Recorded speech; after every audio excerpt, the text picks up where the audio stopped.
You are listening to The Professional Artist. I am Echo Chernik, and we are broadcasting live on the United Public Radio Network 107.7 FM in New Orleans.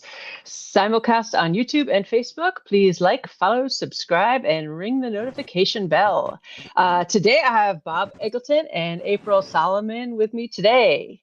And with our changing and always updating uh, uh, world of art, I'd like to discuss the business of illustration with Bob, who's been in the business for a very long time, and with April, who's right at the very forefront of the business and really, out there doing all the good stuff. Not that Bob isn't. Bob is up to his neck in projects right now, and really get a good viewpoint on all the things we need to know as working artists, so that we can keep on top of all of everything everybody needs to know about really, being the best artists we can all be. So, Bob, April, how you guys doing?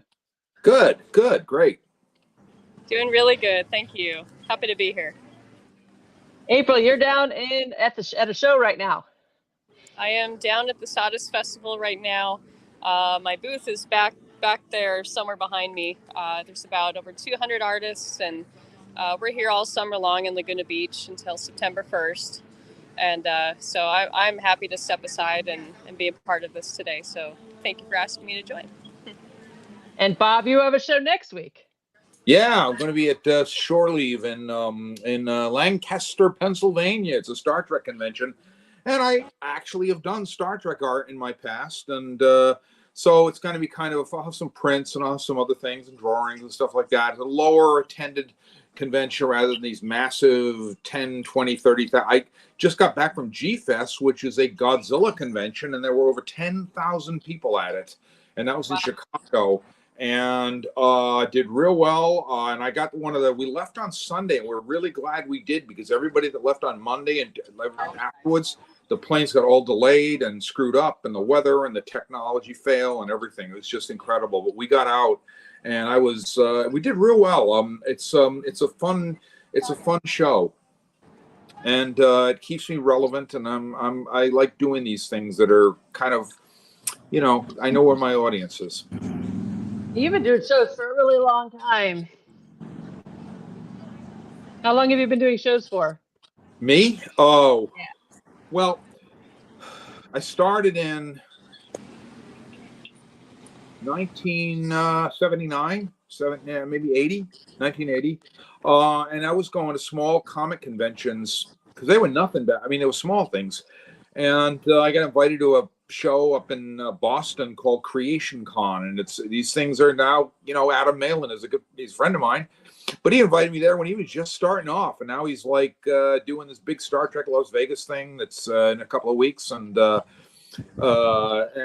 went from there. I went to a lot of science fiction conventions. There were, that's the thing you did. It was like you went to there was a World Science Fiction Convention in September 1980 in Boston, Massachusetts.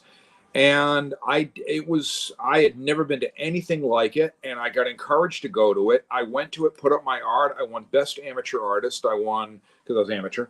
I won Best Amateur Artist. I won Best in 2 divisions. It was like a peer division and a fan division. And then I sold artwork. And here's the kicker: is that I did the whole convention for $175, including the hotel, including the food, because I camped out, and I had a room with like 17 other people, well, 6 other people in it, and the art show space was small and cheap, and we had a lot of fun with just they were fun to do, and this led to BosCon, and this led to a lot of other conventions, and it was very much. This is really before the San Diego Comic-Con got big. It's really before Dragon Con. It's all these gigantia-sized conventions. This was much smaller, and the audience and the publishing community connection was a lot easier to interface with. It was criminally easy. That's you could just walk up to publishers and go to their parties, and they had booze, and they had like stuff, and you'd walk up and they say, "Oh, this is our art director," and you'd say, "Oh, hey, look, this is my artwork," like that, and they'd say like, wow, can you come to New York and show us your stuff? And then I go to New York and come away with a bunch of work. And that's how things started. And it was just, that's how those things worked out for me. And things, of course, they've changed in 40 years. It's really changed. The big giant conventions have come along, and people are doing better and more viable selling actual art and prints and selling their own brand and selling their own work than there actually is anybody that's like a publisher that's coming around saying, hey, I'd like to work with you. You know, I mean, that's a long time ago. Yeah, I've been doing them for about 15 years now, and I've noticed a change as well. April, how long have you been doing shows? I think actually about as long as you. I didn't Yeah. I thought you did them longer than me because you have such an amazing setup and all the I products. So No, yeah. I didn't start doing the shows actually. I've been doing illustration for 30 years, but I didn't actually start doing shows for until about 15 years ago. Wow. I mean, So, what I see, like it's like you've been doing shows for, you know, like as long as Bob has. Like I've been doing it for 15, and I still feel like I'm figuring out, what works and what do I want to have, like what do I want to represent in my booth at my table, um, and just kind of figuring out like my look and my vibe, and it's always changing, right? Like every year you come up with a new way to show off your work or a better way, and then but it all has to be about is it lightweight, is it cost effective, and does it look good, and Well, it's like G Fest, for instance. Some friends of mine were there, and we got there and we took everything on as hand luggage, or we put it in suitcases, and we brought it all. And now what I'm seeing going on is like my one friend of mine, my friend Matt Frank, and he's a comic artist and quite a talented guy. He's about your age, April, and I kind of mentored him early on, and he now shows up with these banners and these things, and he FedExes everything there and ships it all there. And of course, the hotel, they charge money just to collect the FedEx boxes, never mind what the FedEx is costing, and this sort of stuff. And I've seen this happening. I see it at Dragon Con, these big massive displays that take 10-15 hours to set up. And that was my hat is off to anybody that can like do that. I mean, that is, that's stamina that at this point in my life and my career I really don't have. I can set up, but I like to be done and quick and out of there as fast as I can. I'm just, it freaks me out when if I have to do constructing things or whatever, and I understand that's what's being done, but it freaks me out to do it. there's different tips and tricks. Talk to different artists too. Like early on, I was talking to another artist, and he said if you do the photo backdrop displays, they the telescoping photo displays that are in the backdrop, and the legs, and then they go up high. If you take those and then you do like bed sheets across the back, you can hang your art with carpet hooks from them. But the trick is that those photo backdrop displays, they fit in a golf bag. In like a hard case golf bag, you could check in the airline. It doesn't count as oversized luggage. It is Right. oversized, but it doesn't count as oversized because it's a golf bag and it counts as sports equipment. So you Sure. don't get charged for oversized. So it kind of goes around the oversized luggage rules. Yeah. It can't be overweight, but it goes oversized. So it's a trick. There's tricks to flying with things. So you Yeah. can get your like oversized backdrop displays through the airport without going oversized by using the golf bag, which is kind of cool. So you got to talk to other artists about ways to like fly with Sure. certain things. Like if you go like something that's Sure. like super tall, put it in a golf bag. So And one thing that I've experienced multiple times is the pain of putting all your stuff back into the suitcases. And so I've had to like number them, I've had to take pictures, I've had to like make sure that I remember how I pack everything. So I'm not spending 10 extra hours trying to figure out how to all fit. But I did see this one girl, I forget her name, but she had one container, she put everything in that one container, and she said that she could fly with it. And I guess that's oversized, luggage. But if you could just put everything in one container or two, because I travel with 5 suitcases now with all my stuff in it, and it is the worst jigsaw puzzle that I have to go through to fit it all back in my suitcase like perfectly so it fits. So No, I don't April, you're know. doing it Packing. wrong. You don't put it back in your suitcase. You sell it all. That's the whole point. When And then when you don't have to put it back in your suitcase. when I saw That would be your great. setup, Yes. your IllexCon setup, April, you did the showcase, and that's only just to kind of tell you what that is to people listening. Basically, it's 2 nights at the IllexCon convention, and the sort of the artists, some just beginning and so on. They have kind of like it's a big room, and it's only set up from Friday till like what 11 p.m. or something. It's like 7, 8 till 11 p.m. whatever it is, and so April had this incredible setup. Absolutely, it was incredible. It really was. And I'm going like, and there she was, kind of fit right back in there, plugged right back into it. And I'm going like, my God, it's like 2 nights, and it's astonishing what you did. It was a really, wow. It was probably one of the best displays in the whole room, to be honest with you. But it was really good. Maybe I'm biased, but that's okay. Is that at the showcase or at the Showcase? Yeah, at the yeah. showcase? Yeah. I mean, it's a pain in the backside for me just to put up my stuff on them in the main show when I get this giant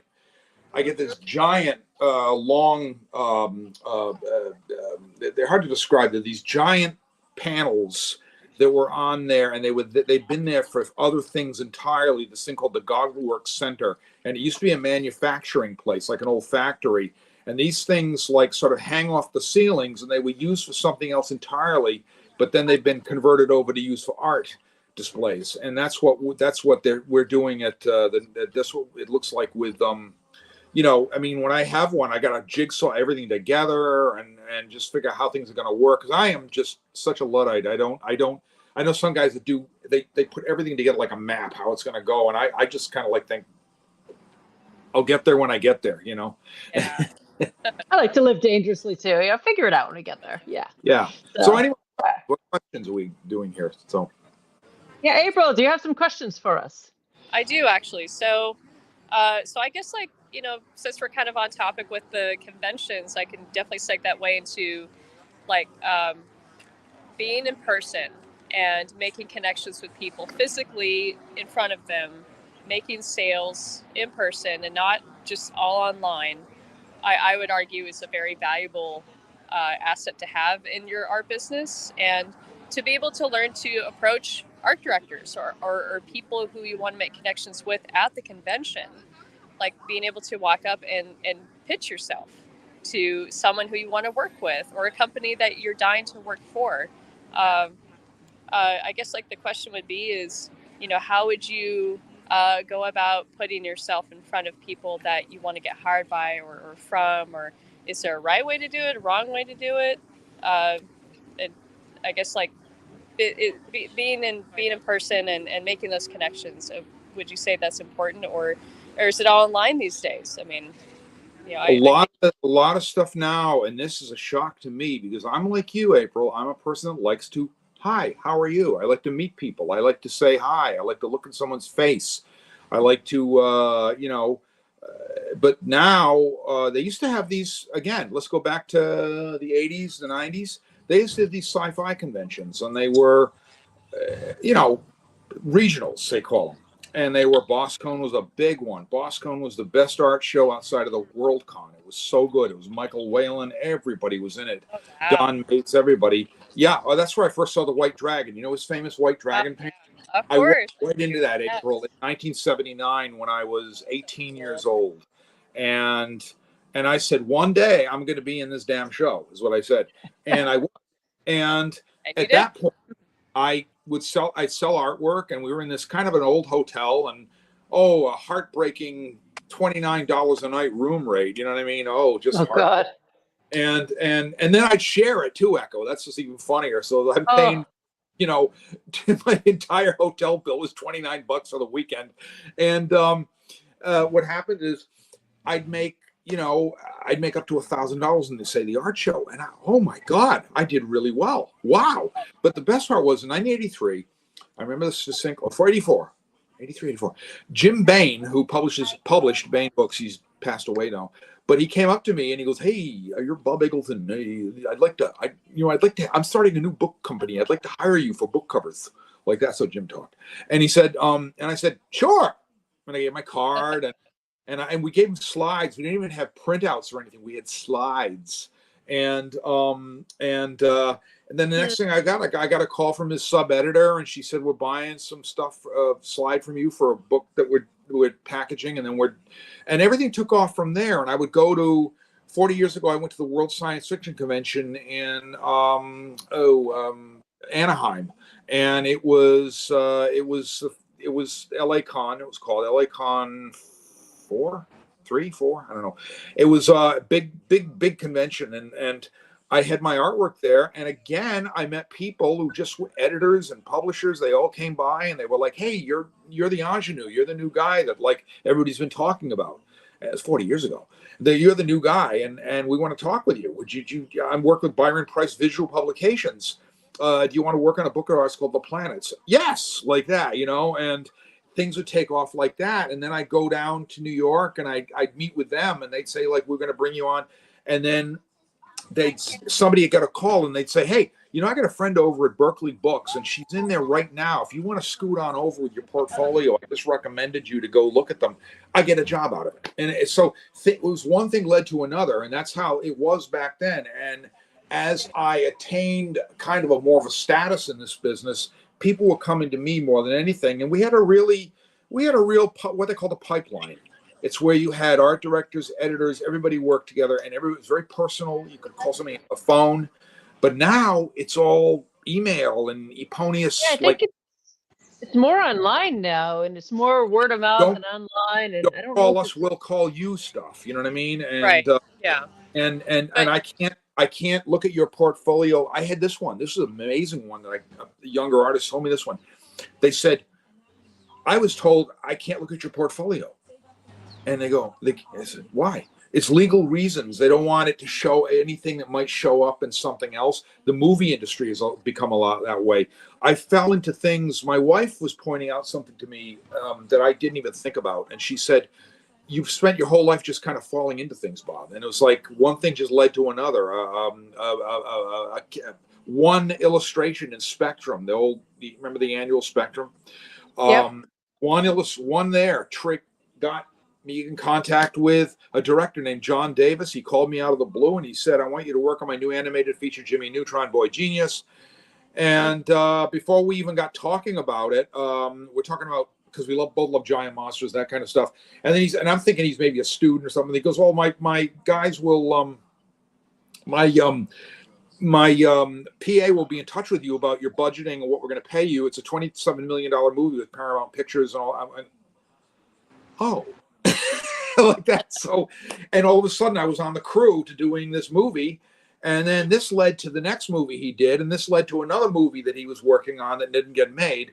But I had three or four good years of working on movies. And I worked on Star Trek, the experience in Las Vegas, just by happenstance. I fell into it. And this is what happened is that I had a lot of luck. I'm not afraid to say that I had a lot of luck. Maybe a little bit of privilege. I don't know, because my parents, but I had a lot of luck, and it was a different kind of luck, wherein there were more opportunities in the sense the internet didn't really exist in the time I was coming up, and the result of that was people had to talk to you, so they had to talk to you face to face, so they had to talk to you on the phone, and there was an old school kind of art directing going on, like Ruth Ross, who was at Del Rey Books. She was old guard. I don't even know if she's alive anymore. I don't know. I hope she is. But she was an old guard, old 60s, 70s art director that had been working there for a long time. And she liked my painting style, and she gave me a lot of work. She gave me a ton of stuff to do. Greg Wilkin, for example, he worked at Rock Books. He gave me a ton of stuff to do. Then he changed the job, and he went over to work for a video company. And he took me there, and I did video stuff. So you never know where you're going to find projects from. I mean, I've gotten people that have carried my business card around for 10 years, and then all of a sudden they graduate school, and then they're like, I picked up your card 10 years ago at a convention, and I've been carrying it in my wallet for 10 years. So, it's strange. So you never know. And how even like you know, our the new thing. And this is another real interesting thing. Is an artist came to me and he said, "How much do you do for charge for a cover?" And I gave him an idea. And he said to me, I go, what? Why is it not your publisher? Your publisher gonna? He goes, "Oh, no. The publisher doesn't want to pay for it. I'd have to pay for it." That's weird. That is a new one, and it was a major. It wasn't just like some rinky. It was a semi well known book company too, but they were like, "No, we're not gonna pay for a lot of we're not gonna pay for any expensive cover art or anything over X amount of dollars." And but the thing that that works for me now, it's been working for me. This is a big thing that, again, I went over some points that I would cover.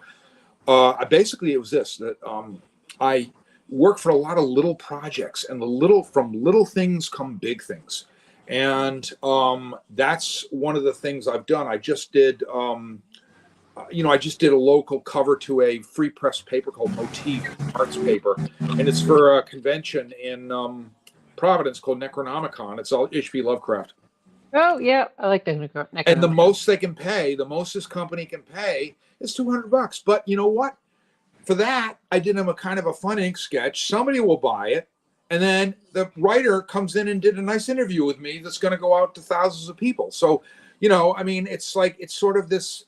Little things turn into big things, and I tell a lot of younger artists that don't be afraid to look at little things that can become big things. Yeah. Mm-hmm.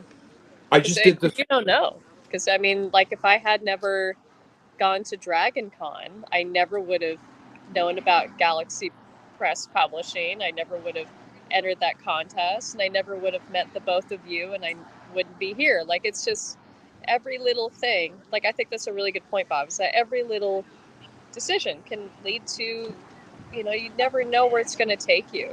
Yeah. And it's even just like, I mean, yeah, we're all trying to survive, of course, but if you think beyond the money and just think about, well, how could this lead into the next thing? Just exactly. You got to think beyond the money sometimes, because the money, you do it. And I know this is a hard one for a lot of people listening to maybe swallow. And they'll say to me, "Oh, it's easy for you to say, Bob, whatever." But do what you love and the money will come. I really believe that, because it is just something that we live in a strange time, though, where back in the day when I was doing book covers stuff, presentation was everything. We would look at, like, say, something like a nice book. Say, for example, one of your beautiful dragons, April, was on the cover of a book, that red one, the one I'm in love with, the one that I can't. And I thinking to myself, with that on a book cover, whatever, immediately I would go to that and say, what a magnificent presentation for that book. And notice the word I use, presentation. Now people, they're not interested in the presentation as much. They're more interested in just it's content and a content. They don't even want, they want something online that doesn't even have a cover. It doesn't even have anything. It's just the content. And that's what's really changed. That is what's really, really changed. And that from my times. And, there was a time people would look at book artwork. You go into the art show, and you say, my God, look at that Michael Whalen painting. Like that. And you just go back and look at it, and you're just in love with it and all that stuff. And then now it's kind of like, well, I saw stuff online and it's kind of similar. It's, people did not, we're in the age of, it's harder to impress people, I think. I think that's what it is. So let me ask you this now, and you've said, multiple times that, your art just holds up for itself. So people are going to come to you and say, Bob, I need you. But say I'm reaching out to whoever I need to reach out to for a job. If it's the art director, I think it's the art director you need to reach out to if you want like a job, or you want to send out a cold email. Like, how would you present that email in a way that is attractive and not, or like something that's professional, attractive, like a nice presentation, like great work? First and foremost, April, the thing is getting the art director's name. Because those things aren't always listed anymore. Those things aren't listed. I've been trying to pimp myself to a certain video company that I will remain nameless, but they do beautiful art style video DVDs, and you can name them, but you know who they are. And I'm trying to find whoever is involved with this art direction side of it, and God, they'll be damned if I can. And it's like, in one time, I sent my stuff to IDW Comics. This is a while ago, because a long time ago, I had a name. I got a name, and I had an email, and I said, all right. And I say, hi, I'm Bob Eggleton. I'm really well known for doing these kind of things it was for Godzilla. I said, I'm really well known in the Godzilla community. And I said, I'd like to submit some work to you for do some comic cover artwork. And then what I got back, what the guy back was Chris Ryall. That's his name, Chris Ryall. A very nice letter. He's great. And he wrote back and he says, wow, Bob, these are awesome. And he says, you're Bob Eggleton. You're the guy we've been talking about a little bit. And he goes, now you come to me. He says, be aware we don't normally look at things unsolicited like this. You'll see that. That's the new thing, April. The people come along saying we don't look at unsolicited work. And meaning, i.e., out of the blue, where you just contact them. That's what's really changed. Yeah. And it's now it boils down to who you know. Yeah. So would websites like LinkedIn be really valuable to start figuring out? Yeah, to reach out to people in that way. LinkedIn is a good one. Instagram, I have to have Instagram. I use Facebook. Instagram, here's a good example. Out of the blue, this happened last November. It happened during IllexCon. Remember when we first met? I got an Instagram message from an art director at Mondo and Funko Pop. I nearly fell over, and he basically said, we're doing this Godzilla thing, and we'd like you to do something on it because you're known for that. We love your work and all that stuff. And so I did these two big things. They're being introduced at San Diego Comic-Con. You'll see them if you go down there. Go to the Mondo booth. You'll see them. They even made a Funko Pop Bob color of my colorway of a Godzilla, and they were going to surprise me with it. But but now what has happened is these things are such a hit. They were an explosion. Like everybody's going, oh my God, these are beautiful. Oh my God, it got on comicbook.com and all this stuff. So people are lining up to get these things, which is already, the art director's already said to me, hey, dude, we'll be in touch on your next project after that. We'll talk. And then on top of that, it gets better. I got a letter out of the blue from another guy at another company that makes these, like, that you've seen them, the posters, movie posters, that kind of thing. And they take a movie property and they do a real artsy poster to it. Yeah. That's not Mondo? Is that a different? There's several companies that do it. And this one company's on the East Coast. He just wrote me out of the blue and he said, what would you like to do with us?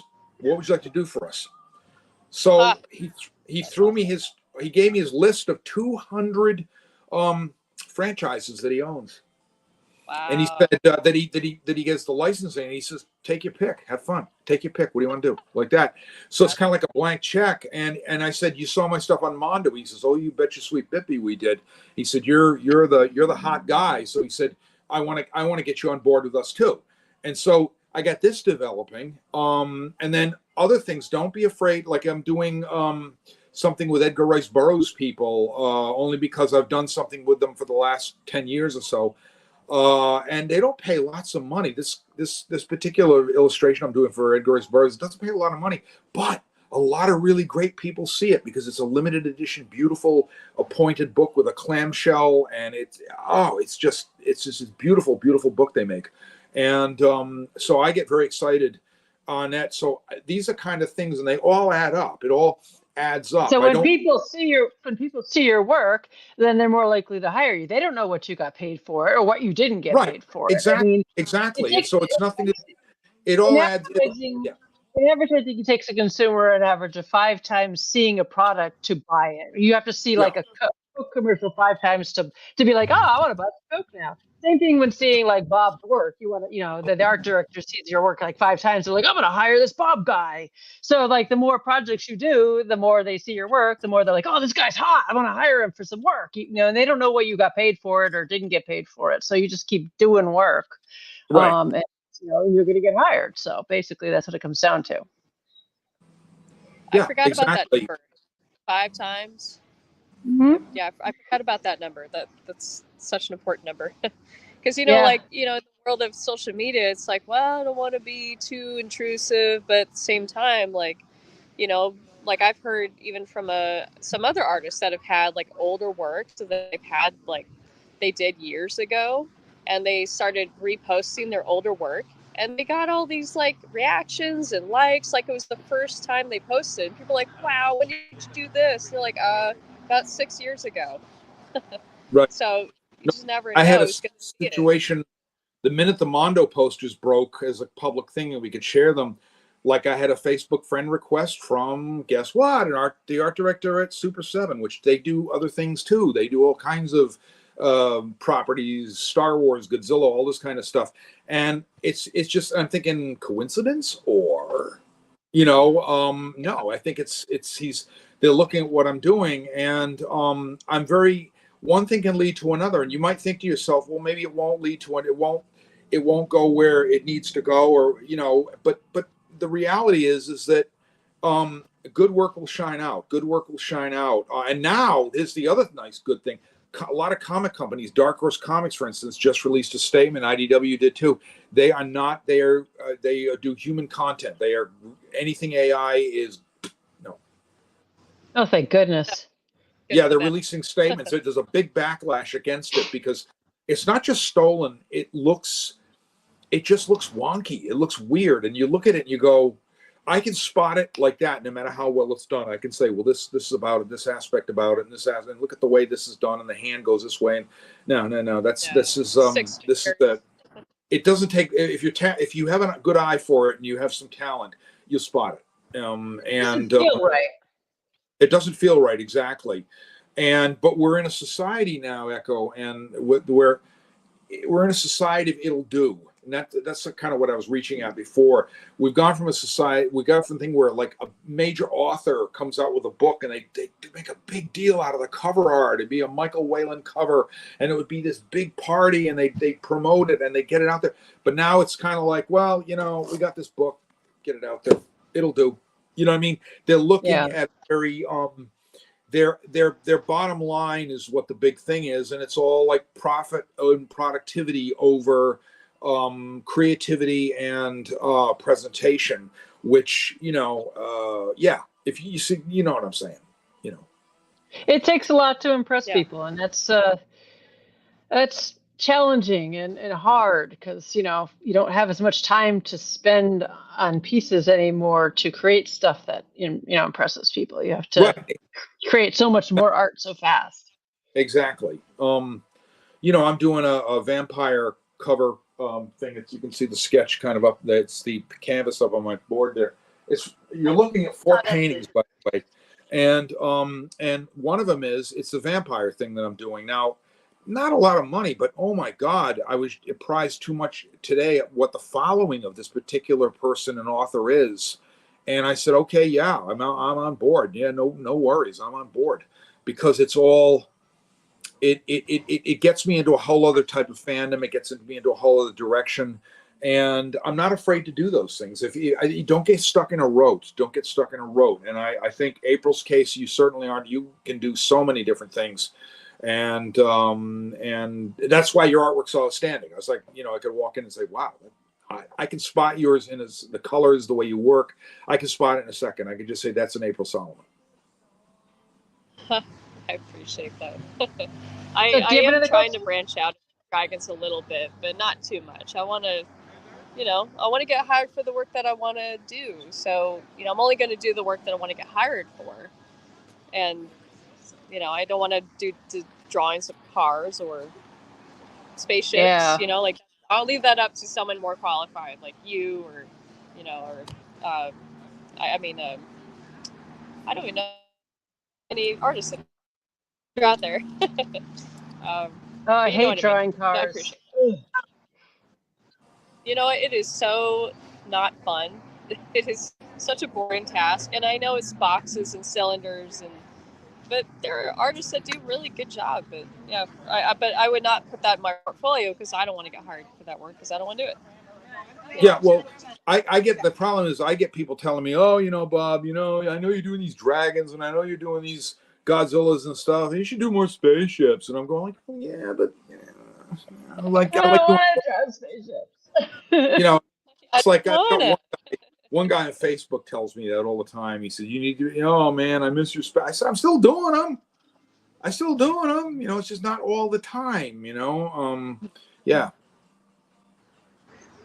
I So, guess but another like question I would have true, is because I know that if you want to get hired by a company for specific work, I know that one of the things to do is to make the work that you want to get hired for, and then you send that out, or you post it, you share it, you kind of just let them know like, hey, I can do this work, and I'm here to be hired for this work. So look, I can do it.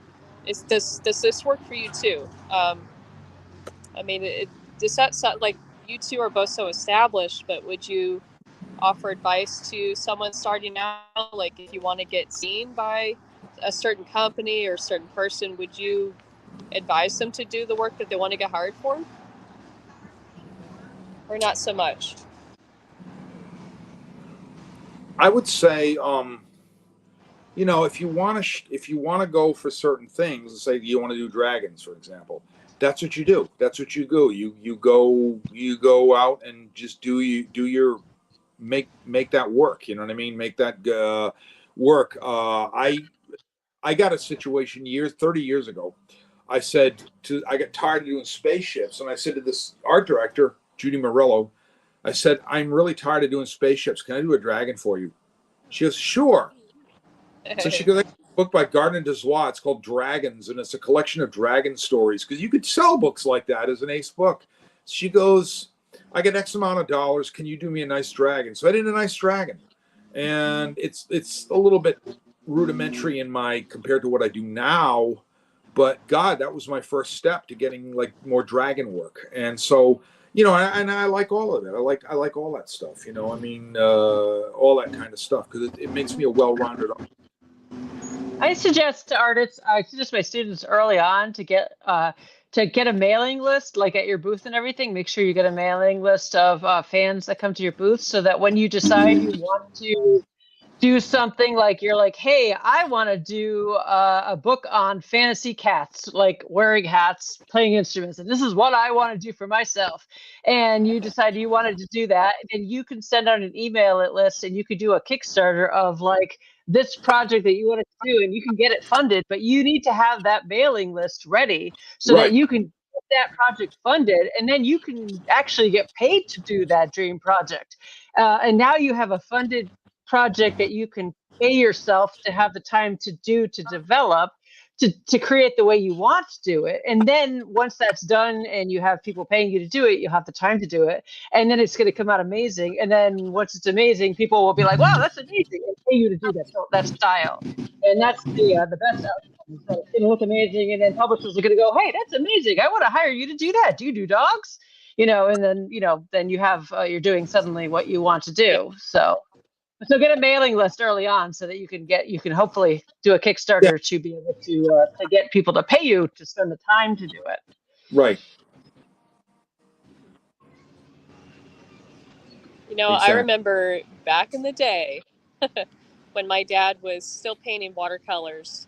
My mom and my dad would go through his mailing list, and they would write out by hand all the names, all the addresses on envelopes, and they would hand lick every stamp, and they put in Oh, an invite for come out to the show, Sure. come out to the Solomon home this December, and I remember they made stacks and stacks of Right. these letters, and the show would go on for like a weekend, and people come by the house and look at the artwork, and it's like a Christmas time like solo show. But I remember that my dad was always updating his mailing list, and today now we have MailChimp, or like keep it all in one place or a couple of places if you can. But Sure. yeah, mailing lists, like since the Sawdust Festival, like every time I write that ticket, I ask, can I take down your email, and would you like to be notified of any shows? And they go, oh yeah, of course, because they're already buying my art, so I'm assuming they want to know what else I'll be doing later.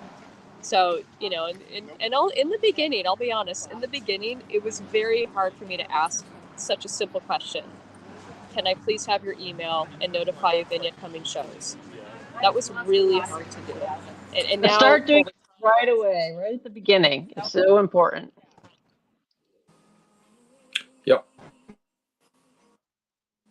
I mean, that's so important to get from the beginning, because when you want to do mailing list, stuff, super important. Yeah. that's so important. Yeah. So yeah, Would you say it's one of the most important things that you have as an artist is your mailing list? Oh yeah, I actually don't. I definitely. don't have a list, to be honest with you. Really, Bob? I don't. I am so disorganized. It's like that. You know, I want to fly April out here and organize my stuff. I mean, my stuff. It's like I sent her to work, shut the door, and like she'll go like a tornado, clean right up here. all of your tax deductions. We were talking about tax deductions before. Oh yeah, Yes. tax deductions. Yeah, yes. Yeah, we were having a discussion about you were talking about how I think I don't remember how the discussion came up. You were talking about how some young artists that you were talking to don't write anything off anymore, and that also is so important. Yeah, it is. It's important. Research and reference is a big one for me. Let me show you this so you can see them right here. This is all just some of my books over there. All right, for those of you listening on the radio, the YouTube pans to an incredibly busy, crazy, And I get full a T-Rex head on the studio. wall. There's a T-Rex head mounted on the wall of his studio. And that's the floor. Oh my goodness, you have a lot of stuff in your studio. Exactly. Wow. Stuff from the whole place. Artists tend to accrue a lot of things for reference because we need to draw things from lots and lots of different angles. So. Yeah, I mean, all of this stuff, like you can get like a really beautiful little woolly mammoth figure that I have here, and cute. Well, hell, I'm doing a woolly mammoth on a painting back there. You know, it's just like so. Therefore, we need a woolly mammoth. That's all part of it, and a lot of people don't. I mean, there was a big mistake that a lot of people make. They go, oh, you know, you can't do this, you can't do that. I'm going like, well, yes, you actually can. They you know they have made a lot of people make these. There's an awful lot of people I'm meeting, and April's not one of them, but a lot of young people I'm meeting who they give up too easily. They give up. They just say, "What were we talking about? This AI stuff, fine. I give up." Like that. Somebody was saying that on one of the, and I'm going like, "Well, no, that's not the attitude." You know, I mean, yeah, that's starting off with a lot of cynicism and a lot of negativity out there right now, and it's just, it's for me personally, it's very vexing. It's very vexing to hear it because I like hearing good stories. I like hearing, good stuff happening for people. It's not always easy to be an artist. You can give up for a minute or two, but then you have to kind of get back on the horse. You could be for a minute. You're just, you can get a little overwhelmed, but you don't give up. You just be like, all right, well, let's just tackle this from another angle now. Sure. Because that's how you do any drawing, because or anything in arts. So, because. Yeah, I mean, when you have a drawing that's going bad, you don't give up. You just kind of go, oh, this is going bad. And then you just go, okay, how do I just do this from another angle? And you just start over again, or you just change it, or a different angle, or, Cool. Or don't give up. Vent about it to a friend, or your boyfriend, or your girlfriend. Go for a walk, lift some weights, eat some cookies, cry, take a step back, and then get back at it. And then get back at it. Yeah, get back on that woolly mammoth. So hey, I saw on my feed it popped up that apparently they've made a mammoth mammoth meatball. Did you see that? I guess they've made an actual mammoth meatball. I'm like, ooh, nobody's tried it yet, but ooh, that sounds kind of gross. I just found they have coffee made from cat poop somewhere. Ooh, that sounds great. Ooh, but yeah, but yeah, you have to. Artists can write off an awful lot of things as reference materials. You can write off all your art prints you buy. You can write off all of the books. All of the books, all of anything you buy for reference materials, movies, museums. If you go to museums, and really, it's expensive enough nowadays that you really need to be writing all of this stuff off. means you need to keep all the receipts, which means you need to get a proper accountant. You really do. I'm in the middle of changing mine because my old one of 37 years who got me, who understood me, he's retired or retiring. So he's kind of fobbed me off onto this other guy. And we met with him the other week, and it was I didn't really need it at that time in my life because I was getting ready for G Fest. And then I've gotten convinced he doesn't get me. He doesn't really understand, so I don't know. I'm searching, as it were. But we're working all right. We're doing okay, Yeah. Yeah. There's a lot of that you need to get an accountant that understands artists, and there's, and you need to get someone that understands, all the things that you need to write off as an artist. There's a lot of different rules, and yeah, so it's really important. I remember the very first year I did my own taxes, and then I had someone look at my taxes, and they fixed them all, and I got a bunch of money back. And ever since then, I actually work with an accountant because the trouble I had this one particular guy sort of starts up saying like, oh well, he said I said, well, what is your average on this? And I'm telling him, and I said, well, 1 month I might make this, but next month I might make this. It just and you averages it out, and I don't know. A lot of me going, there's so many undeterminable factors, and he was just kind of like going, well, so how do you justify and quantify? Oh God, no, this is not, so we'll see. Yeah, I know. It came in a week when I just didn't need it. It was like, I think I told you that, April. I just didn't need it. It was like every G Fest, and you imagine yourself getting ready for a big thing like Dragon Con or Gen Con, you guys, and then suddenly like, I need to meet with you on such, and you're sitting there like thinking, I got better things I could be doing right now. Like that. I've got too many adult things I've been doing lately. That's my big complaint in life right now. Too many what I call adult things. This is why it's important to talk to other artists, so you can vet these things out. And yeah, I had to go to an orthopedic doctor for my knee, and he's telling me my knee is a disaster zone, and I need a new knee. I'll need a new knee soon. And I'm going, oh well, geez, when will I get the time to do that? And it's you may have noticed that when I was in Hollywood with you guys, I had a little bit of a limp. You know what I mean? And that's because they this is funny. When I had to walk out on the stage, somebody, one of the person organizing the show, she goes, do you think you could not limp? And I'm going, my leg is a little weird. Okay. So I'll talk to it. Okay. Yeah.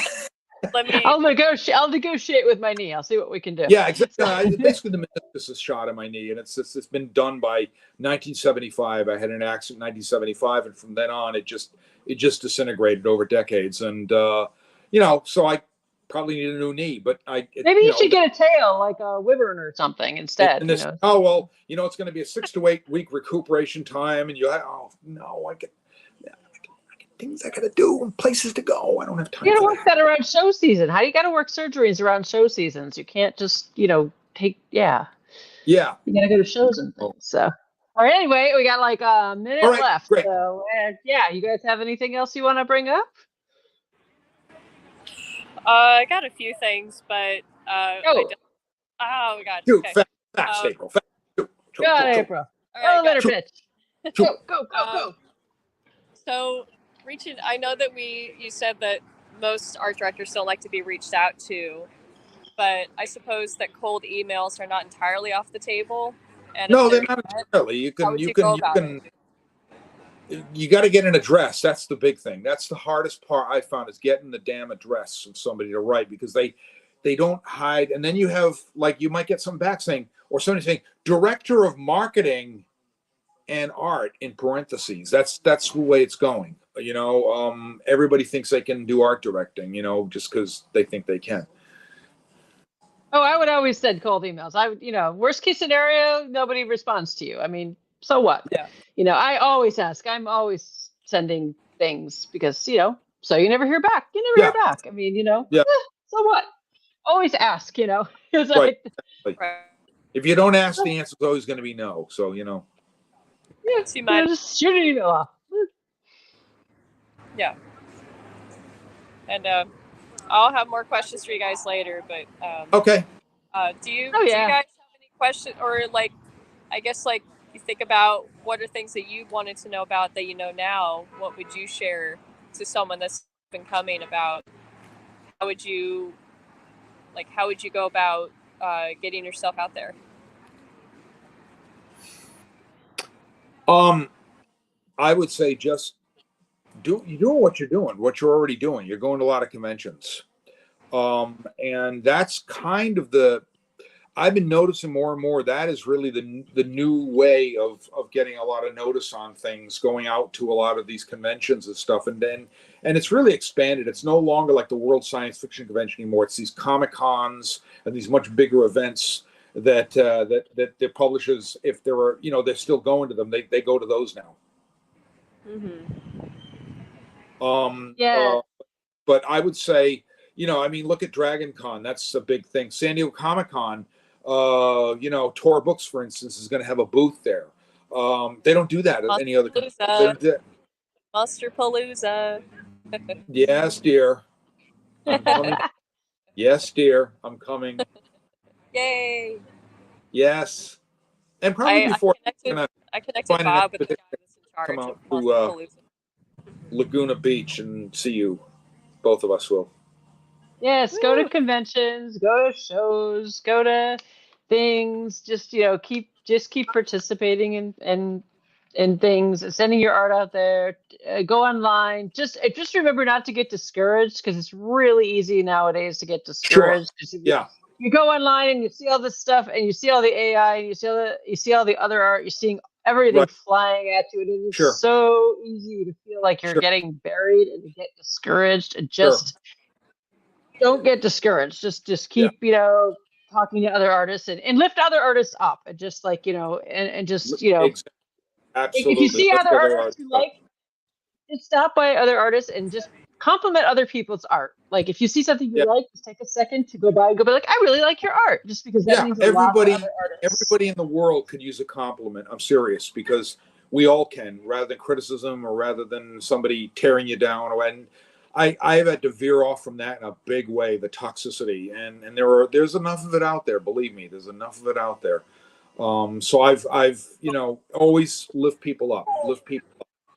Yeah, so take a second, stop by people's art in booths, and just to say, hey, I really like it, even if you're not going to buy anything or can't buy anything, and or take their card, join their Instagram, that's free, like their page, and believe it or not, it is actually okay to tip artists in Artist Alley, because some artists put out tip things, and you could be like, I can't buy anything right now, but can I give you $1? I've had people do that in Artist Alley, and that's totally okay. So just to let people know that. So that's totally okay too. So, because I've had people do that in Artist Alley, and people just get the littlest thrill over that. So, but just to like them on Instagram, or like Sure. I said, just say you like their art. So Yeah. All right. Well, thank you for joining us. All right. Thank you.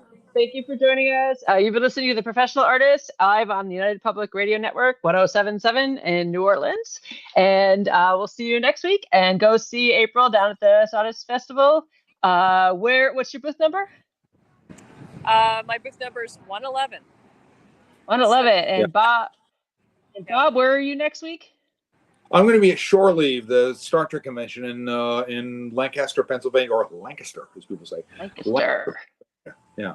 And April and I are both going to be at Dragon Con in a few weeks, and at Gen Con in a few weeks. Gen Con, yeah. So, yay! Anyway. So, all right. Well, have a good weekend, everyone, and keep making all that art. Stuff. Bye. Bye.